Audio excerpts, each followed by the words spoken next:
Esta noche se celebra el Pleno Ordinario de febrero.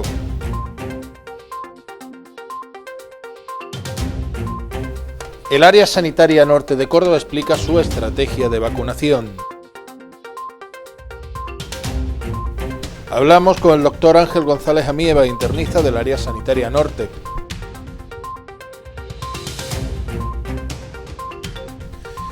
Continúa creciendo el número de conductores profesionales que exceden los tiempos de conducción.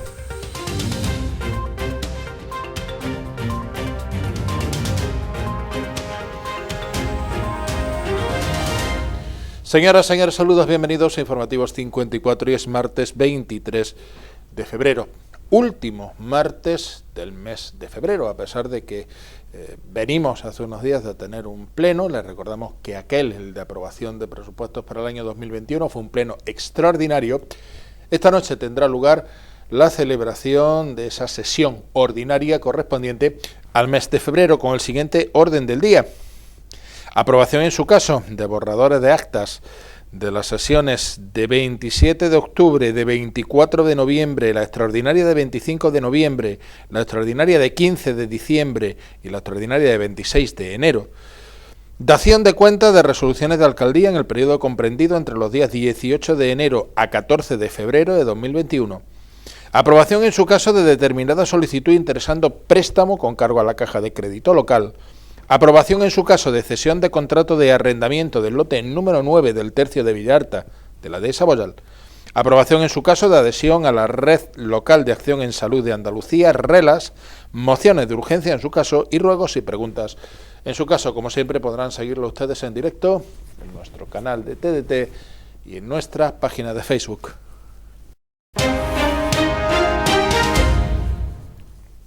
Llevamos ya algunos días procediendo a la vacunación contra la COVID-19. Recordarán en un primer momento a las personas mayores institucionalizadas, es decir, aquellas que están en residencias, y al personal, etcétera, etcétera, y al personal de primera línea de la lucha contra el COVID. Ante las dudas que alguna gente tiene, que se están generando sobre el cómo, el cuándo, me avisan, tengo que ir yo, etcétera, etcétera. El área sanitaria norte ha hecho pública esta circular informativa. En el área sanitaria norte hemos comenzado la vacunación por el grupo de edad de mayores de 80 años. Primero lo hemos hecho por aquellas personas mayores de 93 años y después hemos continuado por la franja de los 80 a los 92 por orden descendente de prioridad. 92 años, 91, 90. Únicamente podrán acudir a vacunarse las personas a las que vayamos llamando por teléfono. Los puntos de vacunación preferentes para las personas mayores de 80 años a las que citemos son los establecidos en las 4 localidades cabeceras de zona: Peñarroya, Pueblo Nuevo, Hinojosa del Duque, Villanueva de Córdoba y Pozo Blanco. En estos puntos vacunaremos por las mañanas. Por las tardes, los equipos de vacunación visitarán otros pueblos para atender a las personas que no puedan desplazarse. El martes 23 iremos a Villanueva del Duque, el miércoles 24 iremos a Pedroche, el jueves 25 a Santa Eufemia. Después continuaremos con el resto de localidades. Los equipos de vacunación también irán a los domicilios de grandes dependientes que no puedan movilizarse. Estamos a la espera de instrucciones del Ministerio de Sanidad sobre el procedimiento a seguir debido a las especiales características de la vacuna y los viales de Pfizer. El ritmo de vacunación depende del número de dosis que nos envían desde el Ministerio de Sanidad. El área sanitaria tiene equipos preparados y profesionales en reserva para aplicar todas las dosis que nos envíen. Esta semana comenzará también la vacunación del personal de colegios e institutos. Posiblemente estamos ante una de las situaciones en las que la desinformación, ya sea por ignorancia o por mala fe, que de los dos tipos de desinformación podemos hablar, luego decimos estamos hablando de una de las situaciones en las que la desinformación está causando más daño. La desinformación está costando vidas en la lucha contra el coronavirus.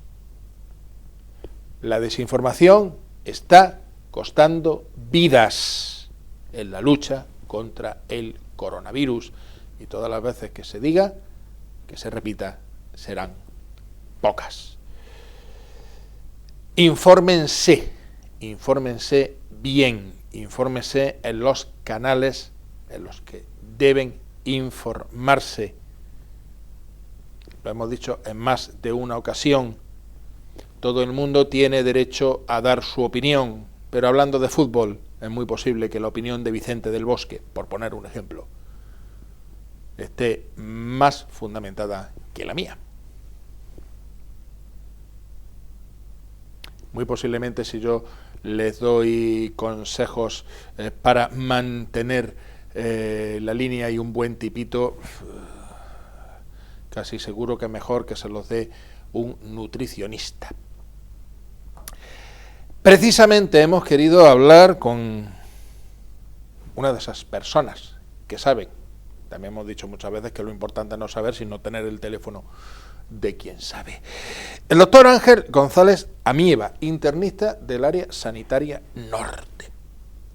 Hemos tenido con él una larga conversación en la que hemos analizado una gran variedad de asuntos relacionados con el coronavirus, con la manera en la que se está encarando la lucha contra el maldito bicho, etcétera, etcétera. Una de las cuestiones que más estamos oyendo es eso de, es que este virus, este bicho, tiene mucha mala leche porque ataca de determinada manera. Incluso estamos oyendo que no es que ahora que están saliendo las vacunas, el bicho está mutando para que no sirvan las vacunas. De primera ya llamarle bicho no es lo más correcto, porque un bicho es un animal pluricelular y un virus no lo es. De hecho, un virus no llega ni siquiera a la categoría de célula. No estamos hablando de un ente pensante. No se le puede atribuir mala leche, con perdón, al coronavirus, porque para eso habría que tener una capacidad de pensar un cerebro y un virus no lo tiene. Es decir, un virus no ataca a un cuerpo por maldad. Y por lo mismo no puede mutar para adaptarse a unas vacunas que todavía el virus ni conoce. Cuando un virus se replica a sí mismo, que es prácticamente lo único que lo hace que se le pueda considerar un ser vivo, cuando se replica a sí mismo, entre tantísimas fotocopias, digamos, que se hace, hay algunas que salen con un error. Algunas veces ese error directamente mata al virus. Esos errores son las mutaciones. Algunas veces esas mutaciones matan al virus. Pero algunas veces no lo matan, pero cambian sus características. Como decimos, hemos tenido una larga conversación con don Ángel González Amieva. Le vamos a ofrecer hoy una parte de la misma, en la que nos explica con pelos y señales qué es un virus. Un virus sabemos todo que es algo que nos provoca infecciones. Un virus es una, digamos, partícula infectiva básica que casi ni siquiera se podía considerar un ser vivo. De básico que es un ser vivo, un virus no es nada más que un trozo de ADN cubierto de una estructura de un armazón de proteínas. Es así de simple, no tiene una estructura celular compleja como pueden tener las bacterias, cualquier célula, cualquier ser celular. Entonces, un virus se puede considerar algo vivo porque tiene una capacidad de replicarse a sí mismo con un material que es el material que nos da la vida, que es material genético. Entonces tiene la particularidad de ser un trozo de material genético que es capaz de autorreplicarse, cubierto, como digo, de un armazón de proteínas. Entonces, como estructura no se puede considerar un ser vivo, pero como funcionamiento sí, y como provoca infecciones, pues digamos que es una partícula infectiva a la que se le da mucha importancia y sobre la que tenemos que conocer bastante. Como bien he dicho, estas partículas provocan infecciones, conviven con nosotros y la mayoría de las veces conviven en simbiosis, pero otras veces no. Virus hay miles y miles y miles de tipos de virus y cada vez encontramos más. Nosotros los conocemos y los clasificamos según estructura, según tamaño, según el huésped con el que conviven, según a quién afectan y dependiendo de en qué ambiente se mueven. Nosotros tenemos los virus, los seleccionamos en una serie de grupos y de características, ¿vale? Y es lo que conocemos de ellos. Hay virus que tienen reservorio animal, que solo afectan a animales y que viven solo en ámbitos y en hábitats que tienen ciertos animales. Hay virus que viven en hábitats exclusivamente humanos. Hay virus que solo viven en hábitats de plantas. Y tienen, como son organismos tan simples, tienen la particularidad de vivir en un hábitat específico y cuando los sacas de ese hábitat normalmente no tienen capacidad de sobrevivir y mueren. Por eso hay miles de virus que afectan a animales que en cuanto salen del reservorio animal se mueren, lo mismo que los humanos y lo mismo que los que afectan a las plantas. Dentro del ADN, dentro del material genético, que ya digo que puede ser ADN o ARN, según la complejidad del virus, dentro del material genético hay una serie de proteínas que son la maquinaria, digamos la maquinaria, las herramientas delicadas que tiene el virus y por eso están dentro del ARN, porque tienen que estar bien escondidos, porque no pueden ser... no pueden atacarse por factores externos, no puede ser vulnerable. Entonces, esa maquinaria que son las enzimas que consiguen que ese ADN o ese material genético, haga su efecto dentro de las células humanas, esa serie de proteínas específicas viajan con el virus dentro de su ARN. Entonces, digamos, un material muy sensible, muy especial para el virus, por eso va en la parte noble, mientras el resto de la estructura proteica, digamos, es la parte menos noble, que es la que lo defiende, ¿vale? Como bien he dicho, el virus se compone de un material genético que es ADN, que es el mismo material genético que tenemos todos los seres vivos, y luego una estructura de proteína. Esa estructura de proteína le da ciertas peculiaridades al virus. En primer lugar, es, como he dicho antes, un armazón que le confiere seguridad, que le confiere protección y que le confiere adaptación al hábitat donde el virus se está moviendo. En segundo lugar, es, digamos, para nosotros lo que denomina el virus, digamos que es lo que le da al virus su nombre y sus apellidos. Dependiendo de esa estructura, de ese tipo de proteínas, qué tipo de estructura, cómo se forma, el tamaño y la complejidad, nosotros, digamos, clasificamos a los virus dependiendo de eso, porque, como he explicado antes, dependiendo de cómo sean en las estructuras de esas proteínas, el virus va a ser capaz de sobrevivir en unos hábitats o en otros. Y en tercer lugar, y muy importante para nosotros, esas proteínas, digamos, que confieren al virus la especificidad, o como he dicho antes, el nombre y apellido, y por el cual el organismo lo va a reconocer como seres extraños. En esas proteínas es donde asientan las características, digamos, los sitios donde el humano, las células humanas, las células de nuestra inmunidad y nuestra defensa, los reconocen y son capaces de atacar contra ellos. Los virus producen enfermedades, hay algunos virus que son capaces de convivir con nosotros en nuestro mismo ambiente, en nuestro mismo hábitat, los tenemos en las vías respiratorias, los tenemos habitualmente en piel, en muchos sitios, no nos provocan daño y conviven, aunque se replican, pero sin provocarnos daño. Los virus que nos provocan enfermedades, ¿cómo consiguen provocar el daño a la enfermedad? Lo que hacen es, digamos, con esa estructura de proteínas que hemos dicho que lo definían, son capaces de atacar a la célula, facilitar el acceso dentro de la célula, bien directamente con proteínas y todo, o la proteína se queda fuera y luego entra el ADN o ARN, y dentro de la célula ese material genético que tiene el virus tiene la capacidad de insertarse en el material genético nuestro de nuestras células y, digamos, la hace suya.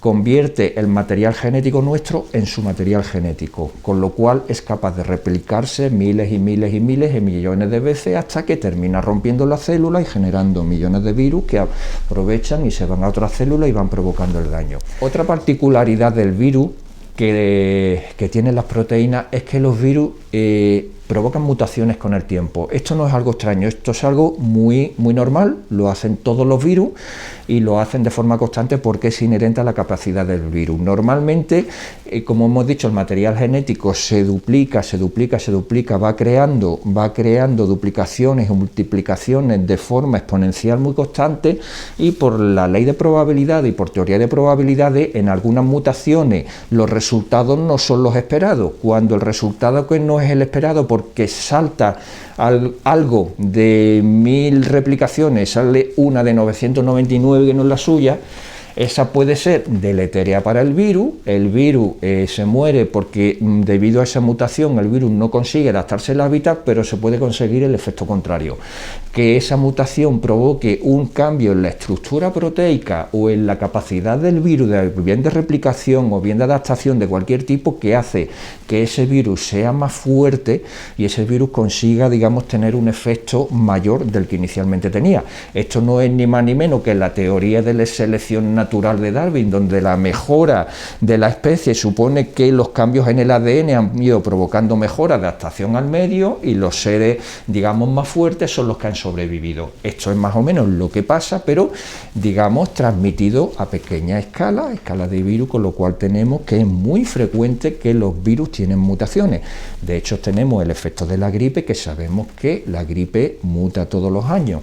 ¿Qué pasa? Que hay veces que esas mutaciones confieren características leves, discretas a una proteína que no modifican mucho ni la relación con el entorno, ni la capacidad que tenemos nosotros para acabar con ellos, pero hay otras veces que sí se provoca una gran mutación donde el virus cambia su efecto, uno de los efectos que cambia, el efecto patogénico, se hace mucho más dañino y es lo que provoca, digamos, las pandemias, que fue lo que pasó, por ejemplo, lo que pasó en la famosa gripe, mal llamada española, hace 100 años, que fue una mutación de una parte del virus donde mutó una parte muy fuerte que congería una gran patogenicidad contra la que no podían las vacunas y entonces no había vacuna, contra la que, digamos, todo lo que teníamos nosotros para combatir a ese virus se nos vino abajo y creó esa gran pandemia.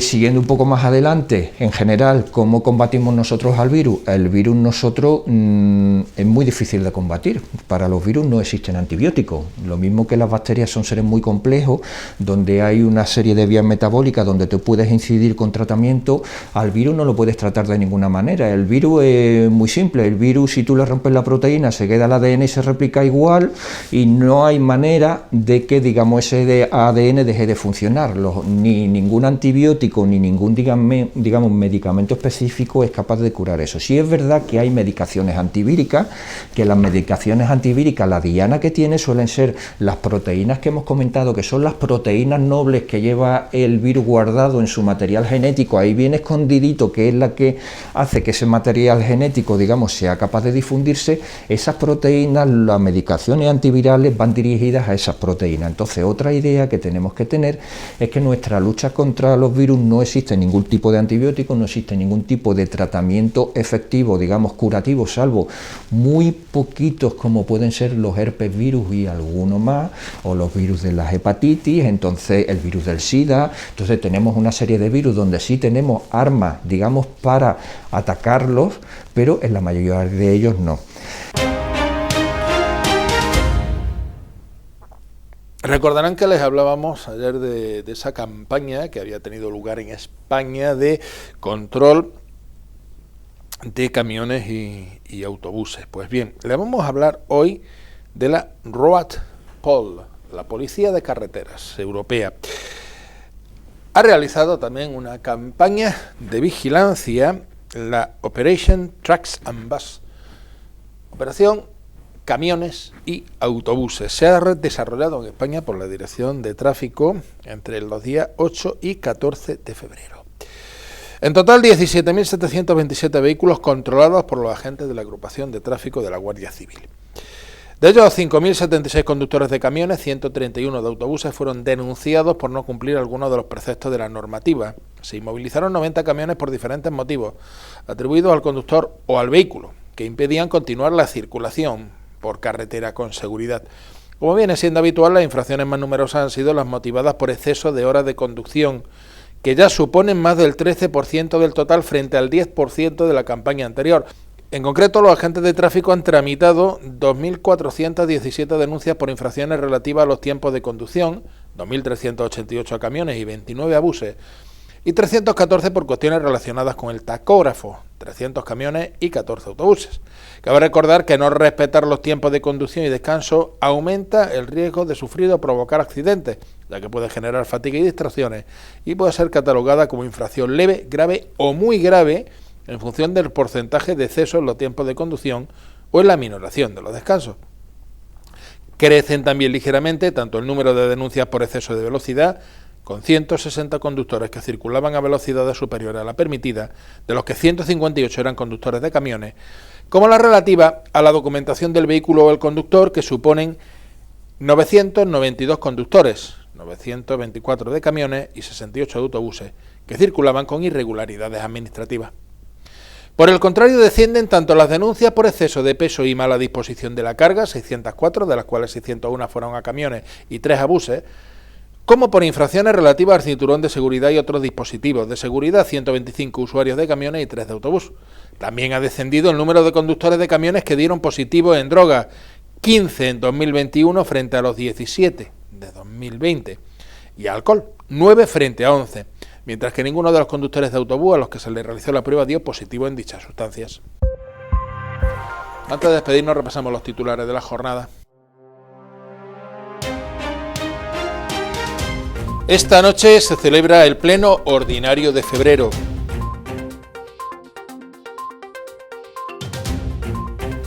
El área sanitaria norte de Córdoba explica su estrategia de vacunación. Hablamos con el doctor Ángel González Amieva, internista del área sanitaria norte.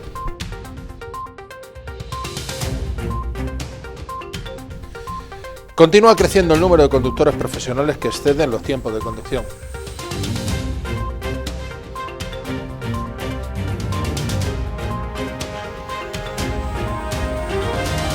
Ha sido todo por nuestra parte. Volvemos con más información de Pozoblanco y comarca. Cuídense, sean responsables y sean felices.